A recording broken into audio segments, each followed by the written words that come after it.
Paz do Senhor, irmãos. Paz do Senhor Jesus. Vamos fazer uma oração? Senhor, graças te damos por essa noite, por esse momento de celebração ao Teu nome, Senhor. Graças a Ti por nós sermos tão pequenos e o Senhor nos ama com tão imenso amor, Senhor. Obrigado por essa misericórdia que transcende todo o nosso entendimento. Obrigado por esse momento tão agradável diante de Ti, Senhor, nesse momento de adoração, de celebração, de reverência à Tua santidade, Senhor. Obrigado pelo encontro que o Senhor nos proporciona. Louvamos, adoramos e bendizemos o Teu nome. Que a Tua palavra seja profunda, Santo Deus. Que a Tua palavra penetre dentro dos nossos corações. Que nós possamos refletir sobre a nossa vida, sobre nossos momentos. E que a nossa vida seja consagrada à adoração e celebração ao Teu nome. Nós agradecemos hoje e sempre, em nome do Senhor Jesus. Amém, graças a Deus. Podem assentar, irmãos, por gentileza. Que a graça e a paz de Jesus esteja com todos. Uma noite tão agradável, né? Um momento tão agradável de celebração ao nome do Senhor Jesus. Igual a gente comentava hoje pela manhã, um dia que não é tão frio, nem tão quente, né? Uma noite equilibrada, uma manhã, uma tarde, uma noite equilibrada, para a honra e glória do nosso Senhor Jesus. Irmãos, é muito prazeroso celebrar o nome do Senhor. A gente já está ficando bem confortável aqui nessa igreja, né? A Val ali até comentava. A gente está muitas vezes vindo aqui celebrar Deus. É muito bom rever alguns dos irmãos. E muito melhor é rever os irmãos celebrando o nome do Senhor Jesus Cristo. Não existe nada melhor que isso, irmãos. A gente tem alguns momentos, né? A gente tem o nosso trabalho, as nossas vidas, o nosso cotidiano. E de vez em quando a gente encontra com vários tipos de pessoas, em vários eventos. Mas não tem nada melhor do que celebrar Jesus. Sabe assim? Quando você está com os seus. Porque por mais que a gente tenha o nosso trabalho, né? Você tem alguns momentos que você está com outras pessoas. Não é igual você estar com pessoas que compactuam da mesma fé que você. Que tem conversas profundas e não simplesmente rasas e vagas. Irmãos, eu sou o César, eu congrego na igreja de São Miguel. Eu me converti a Cristo quando tinha uns 15 anos mais ou menos. E hoje eu estou com 32. Graças a Deus eu consegui me formar em teologia pela faculdade FATAP, né? Faculdade de Teologia Adventista da Promessa. E depois eu consegui concluir o curso na Unicesumar. E depois eu consegui me graduar em História também. Para a honra e glória do nome do Senhor Jesus. As pessoas me falavam, nossa César, você vai fazer história, cuidado, senão você vai virar ateu, tá bom? Muito interessante, irmãos. Cada matéria que eu passava de história, eu conseguia glorificar mais a Deus ainda. Na verdade, quando você vai estudar história, você vê que Deus ele está em todos os momentos da história. E graças a Deus eu tive bons discipuladores, né? Eu tive o Edson, que está aqui ainda com a gente está o pastor Eliezer, dois grandes homens de Deus que me discipularam muito bem. Nenhuma faculdade vai me desvirtuar do caminho de Cristo, nem história, filosofia, nada disso. Cristo é muito maior do que qualquer uma dessas coisas aí. E muitos outros, né? Mas esses dois homens que estão ali foram os principais discipuladores da minha vida. Irmãos, nessa noite vamos ler um pouquinho, vamos aprender um pouquinho no capítulo 6 de Isaías. Isaías capítulo 6, versículo 1 a 8 diz assim: No ano em que o rei Uzias morreu, eu vi o Senhor assentado num trono alto e exaltado, e a aba de sua veste enchia o templo. Acima dele estavam serafins, cada um deles tinha 6 asas. Com 2 cobriam o rosto, com 2 cobriam os pés e com 2 voavam. E proclamavam uns aos outros: Santo, Santo, Santo é o Senhor dos exércitos. E a terra inteira está cheia da sua glória. Ao som das suas vozes, os batentes das portas tremeram e o templo ficou cheio de fumaça. Então gritei: ai de mim! Estou perdido, pois sou um homem de lábios impuros e vivo no meio de um povo de lábios impuros. Os meus olhos viram o Rei, o Senhor dos exércitos. Logo um dos serafins voou até mim, trazendo uma brasa viva, que havia tirado do altar com uma tenaz. Com ela tocou na minha boca e disse: Veja, isto tocou os teus lábios. Por isso a sua culpa será removida e os seus pecados será perdoado. Então ouvi a voz do Senhor conclamando: Quem enviarei? Quem irá por nós? E eu respondi: Eis-me aqui, envia-me. Irmãos, graças ao nome do Senhor Jesus, esse texto é muito poderoso, muito forte, muito profundo em muitos aspectos. A nossa reflexão hoje é um encontro que transforma. O encontro com Jesus Cristo, irmãos, é transformador. A gente poderia falar de vários aspectos da vida de Isaías, mas eu escolhi esse texto aqui, já faz muito tempo atrás, até eu conversando com a Camila, né? Como que seria, e aí eu passei para ela, como que seria a nossa reflexão dentro dessa passagem, baseada em um louvor que eu tive escutando muito nos últimos tempos. O poder transformador de um verdadeiro encontro com Deus, irmãos. Um verdadeiro encontro com Deus nos leva à adoração, à confissão e à missão, quando nós encontramos Deus verdadeiramente. Eu acredito que, de fato, lá com os meus 15 anos de idade, eu consegui encontrar Deus de verdade. Eu nunca mais me desviei desse caminho. Só que, dentro dessa caminhada, existem algumas coisas que vão acontecendo dentro dessa caminhada. Quando a gente pega o profeta Isaías, ele já era um profeta quando ele recebe essa experiência arrebatadora aqui com Deus, tá? Mas até mesmo as pessoas que são vocacionadas, a gente precisa, vez ou outra, de um novo encontro com esse Deus e nos mostra a sua grande santidade. Então o relato aqui do capítulo 6 é mais um dos momentos sublimes da palavra de Deus. São aqueles momentos assim que realmente a gente grava na nossa mente. Muitas pessoas conhecem de cor o texto de Isaías capítulo 6. A Bíblia é gigante, né, irmãos? Existem milhares de histórias, mas existem algumas que de fato são sublimes. São histórias assim tão incríveis que a gente marca. É igual quando a gente vai fazer a escolinha das crianças, né? Não tem como você não cantar sobre o rei Davi e o gigante Golias. Não tem como você não falar de Moisés e a passagem do Mar Vermelho. Tem muitas outras histórias ali? Claro que tem. Mas essas a gente frisa. São coisas muito importantes. Então o profeta Isaías entra no templo em luto, provavelmente entristecido pela morte do rei Uzias, e ele vai encontrar o Rei dos Reis e Senhor dos Senhores. Que fantástica essa experiência, irmãos. Porque o Isaías aqui ele já tinha sido chamado para ser o profeta de Deus. Se a gente fazer uma cronologia, e baseado no estudo de grandes homens, como por exemplo Hernandes Dias Lopes, o Spurgeon, eles vão dizer que Isaías provavelmente, não existe uma coisa assim fechada, mas provavelmente ele é chamado para ser profeta entre 20 e 25 anos, tá? Então digamos ali que entre 20 e 25 anos ele é chamado para ser profeta, e ele está profetizando. Se você ler o capítulo 1, 2, 3, 4, 5 do livro de Isaías, você vai ver as profecias, e aqui ele é chamado novamente, mais uma vez, aproximadamente com 25 a 35 anos, mais ou menos, não dá para saber exatamente.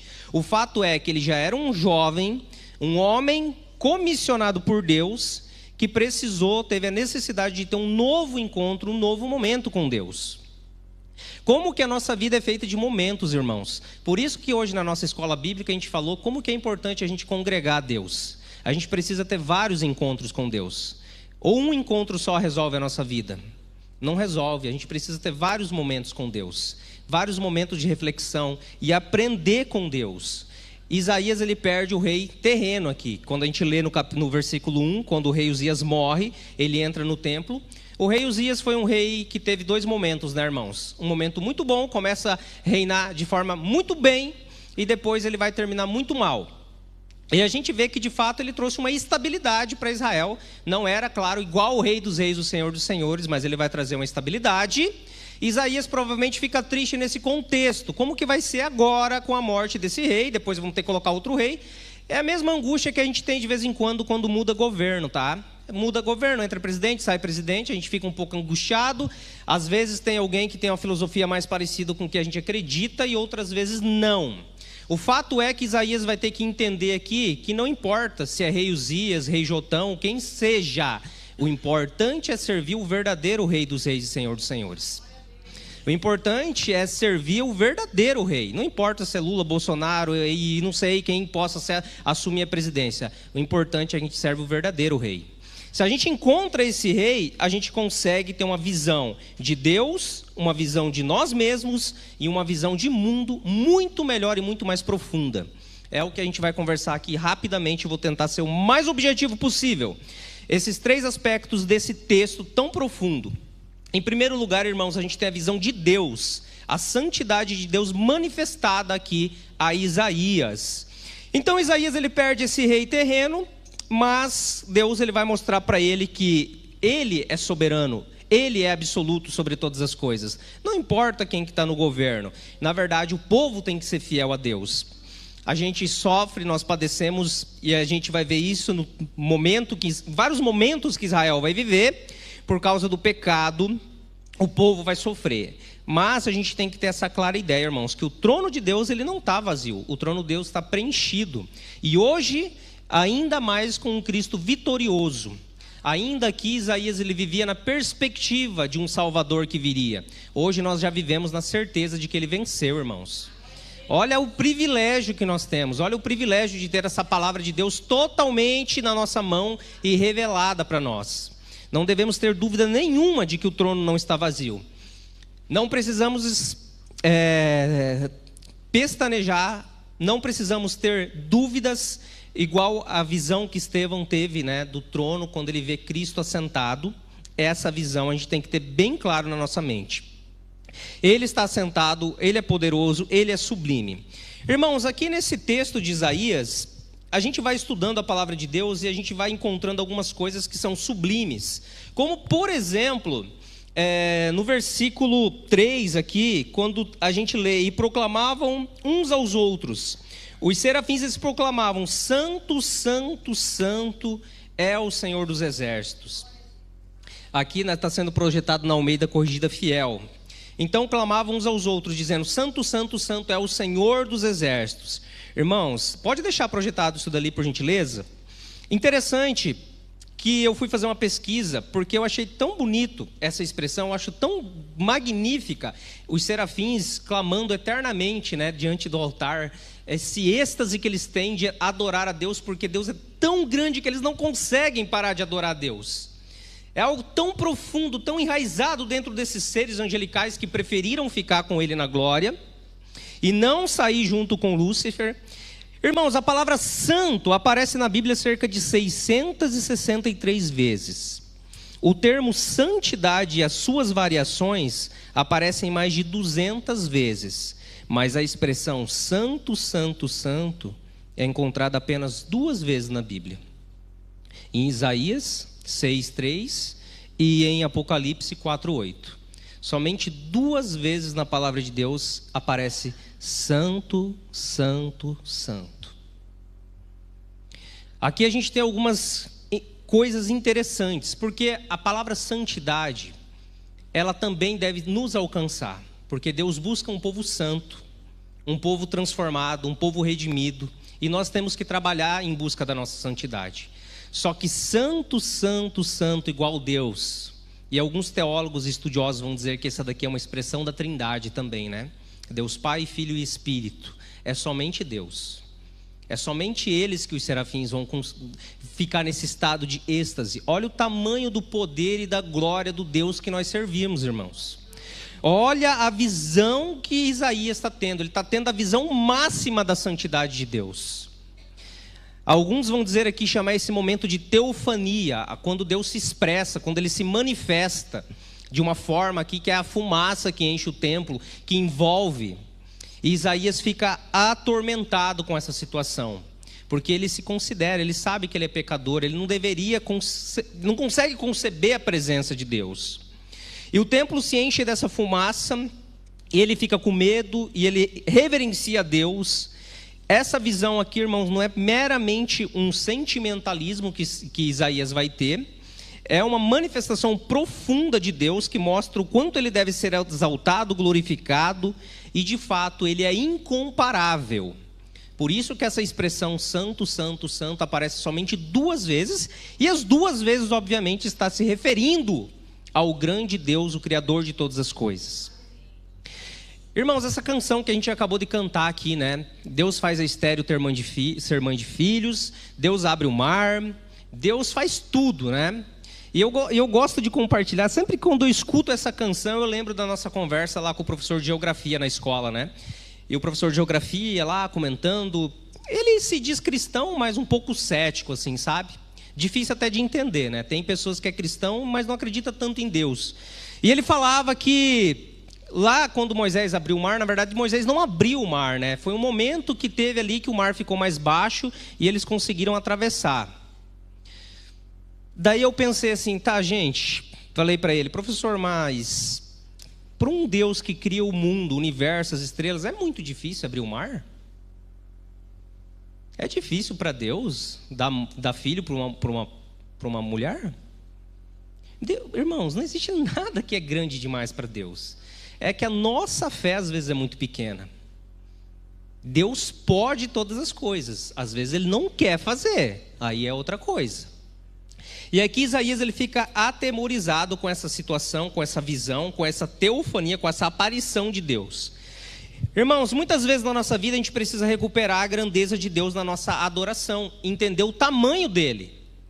Às vezes a gente adora a Deus limitando o tamanho dele.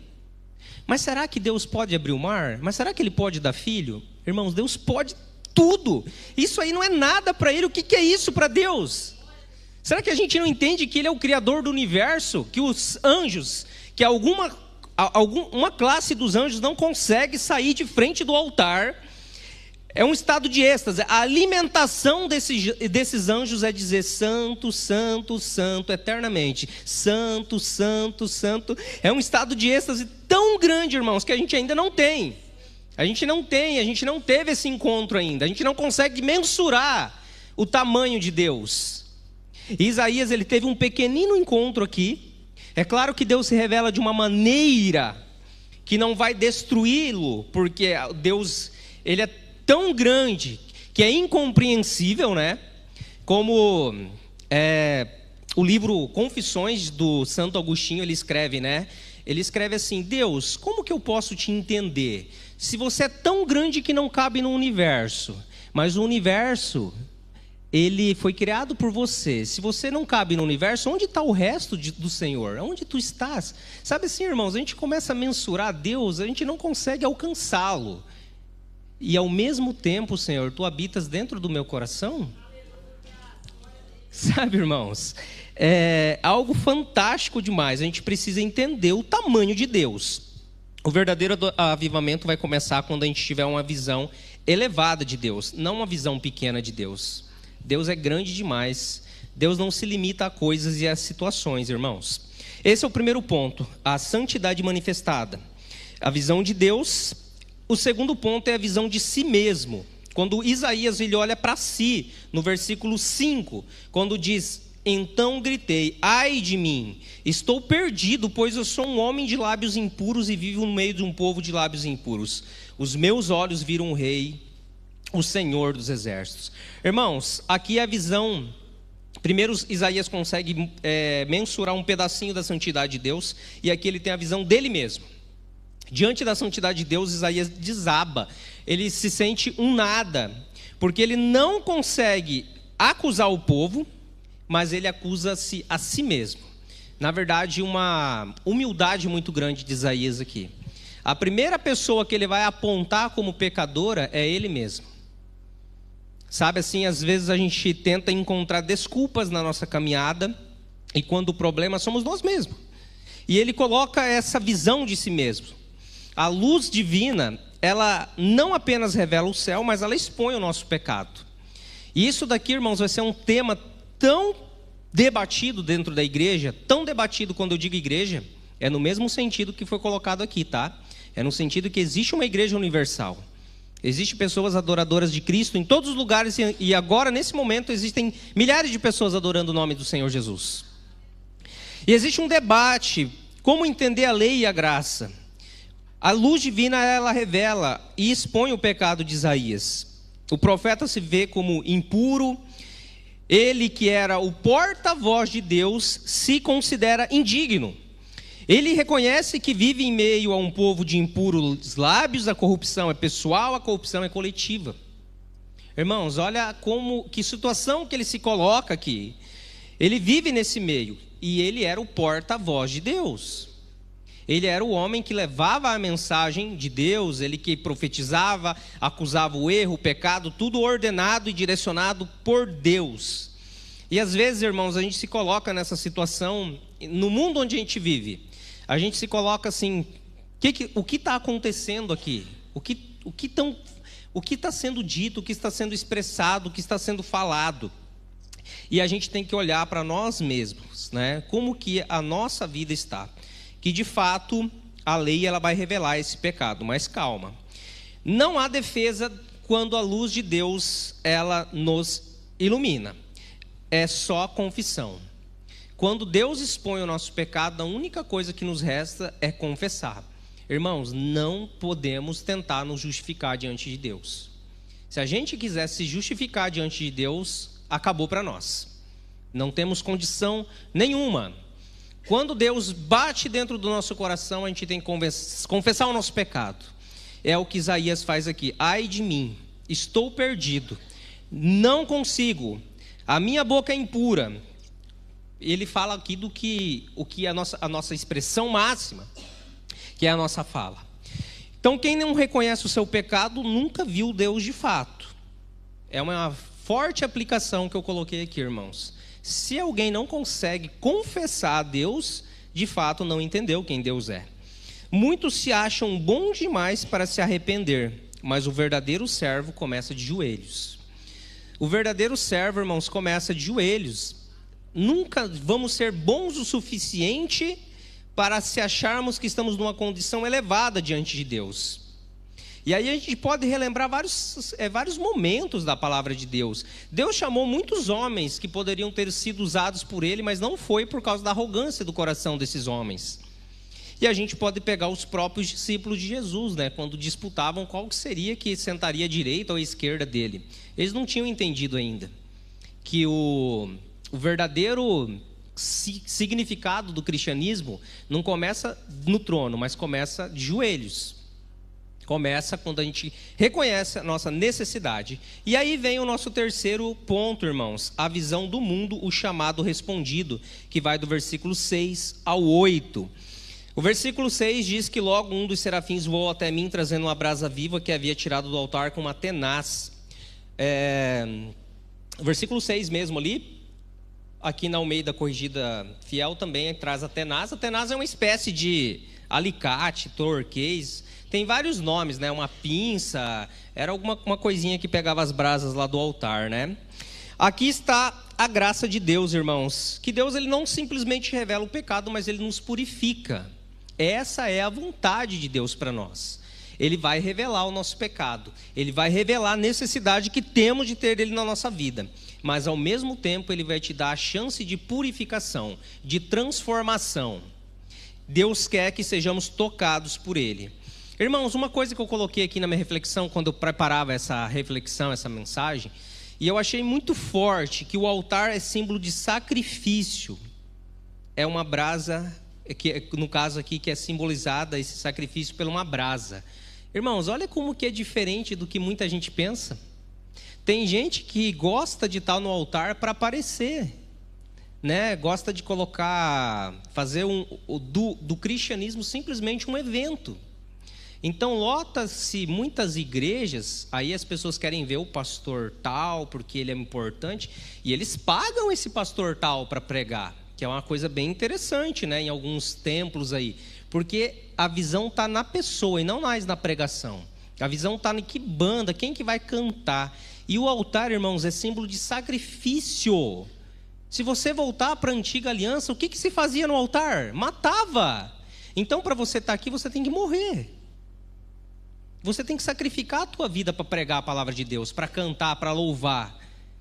Pensa você, aqui é uma visão simbólica, tá, irmãos? Mas pensa você ser tocado por uma brasa na boca. É legal ou não? Irmãos, o pecado, ele é doído, ele é sofrido. E eu já vou chegar em outro ponto aqui para a gente finalizar daqui a pouquinho. Mas o altar é símbolo de sacrifício. Nós precisamos olhar para nós mesmos, olhar para a visão do mundo e entender que nós estamos aqui para servir, para transformar a vida das pessoas. E os lábios são tocados que a área do pecado agora é redimida. E então ouve-se uma voz: em quem enviarei? E Isaías responde: eis-me aqui, envia-me a mim. Interessante, irmãos, mas ele já era comissionado, ele já era chamado. Mas a gente precisa ter encontros com Deus. Deus ele quer ter a certeza do seu chamado. Você tem certeza do que você está fazendo? Você tem certeza do compromisso que você assumiu? Você entende que quando você estiver profetizando e levando essa palavra, você vai ser perseguido? Você vai sofrer? E Isaías aqui, irmãos, nesse novo encontro, E depois a gente pode conversar em outro momento sobre os 3 encontros de Isaías, tá, com Deus. Mas isso aí já é uma outra reflexão. Isaías, ele tem nesse momento aqui a certeza de que era ele, esse homem, que deveria ser enviado a profetizar, a proclamar a vontade de Deus. E o homem que tremia agora está pronto. Ele não pergunta para onde vai, mas o que vai fazer ou o que vai sofrer, ele apenas se entrega. Então, irmãos, é difícil, né? Porque muitas vezes a gente se pergunta, né? O que eu vou ter que abrir mão? Para onde que eu vou ir? O que eu vou fazer? O que eu vou sofrer? Mas ele apenas se entrega a Deus aqui nessa certeza que ele tinha. Deus purifica antes de enviar, e o ministério verdadeiro nasce do altar.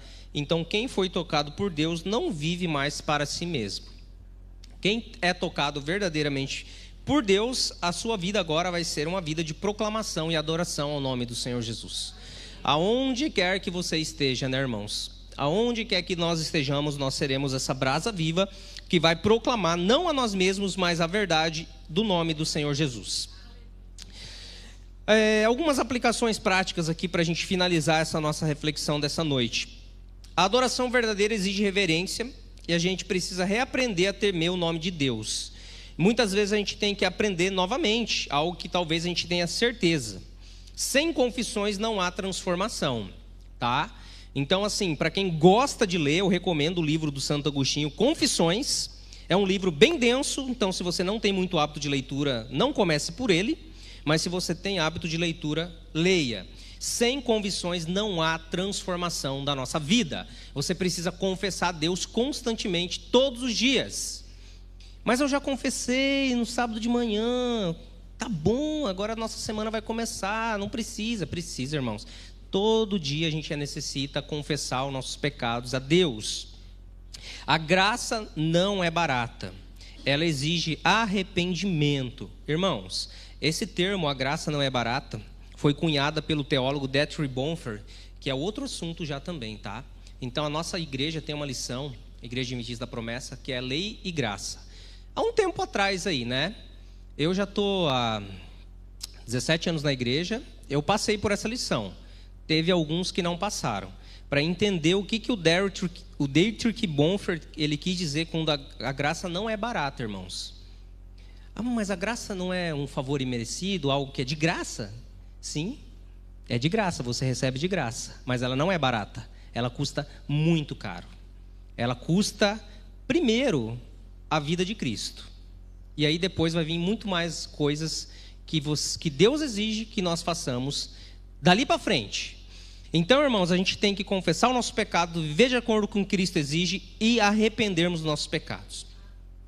Não espere estar pronto, esteja disponível para Deus. Porque vem aquela questão, né? Que muitas vezes a gente fala, mas agora eu não estou pronto para servir a Deus, eu não estou pronto, e o que eu tenho que me preparar? Irmãos, se a gente esperar estar pronto, a gente nunca vai servir a Deus. Quando Isaías começa o ministério dele, ele não estava pronto. Quando ele é chamado pela segunda vez, ele não estava pronto. Quando ele é chamado pela terceira vez, ele não estava pronto. E nunca estará. Nós nunca estaremos prontos. A gente só vive pela graça de Cristo. A gente é dependente de Deus. A gente vive pela misericórdia de Deus. O que Deus exige de nós é o que Isaías falou aqui. Eis-me aqui, disponibilidade. Isso sim a gente pode dar para Deus, disponibilidade. Mas, irmão, a minha vida é tão corrida, você não sabe da minha vida. Eu tenho tanta coisa para fazer, eu não tenho tempo. Irmãos, é uma das estratégias malignas que o diabo colocou no século 21. Ele quer tirar o nosso tempo.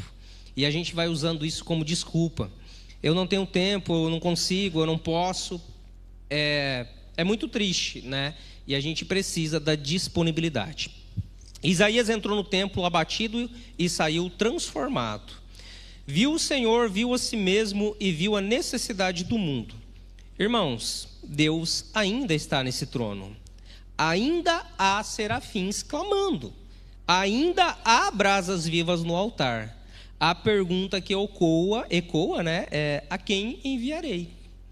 É aí que está a grande chave, e aqui eu concluo a nossa reflexão, irmãos. Aí é que está a grande chave de tudo. Deus, ele nunca deixa de fazer a parte dele. Existe ainda um trono? Existe ainda serafins clamando? Existe ainda brasas disponíveis no altar?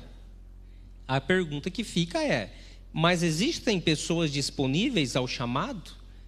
Irmãos, é essa a grande reflexão, a disponibilidade que a igreja vai trazer para o reino de Deus. E aí, nesse culto dessa noite, muitas pessoas poderiam dizer, né? Ah, mas eu não consigo, eu não tenho tempo, é difícil, é em outra cidade, é um monte de coisa. E a gente não pode deixar essas desculpas limitar a nossa vida e o nosso tempo. Que esses encontros com Deus, irmãos, sejam frequentes. Hoje a nossa lição falou sobre isso, né? Uma das marcas da igreja viva é a igreja que congrega, é a igreja que participa, é a igreja que celebra. E essa igreja, ela vai ser saudável. Amém, graças a Deus. Vamos ficar em pé por um momento?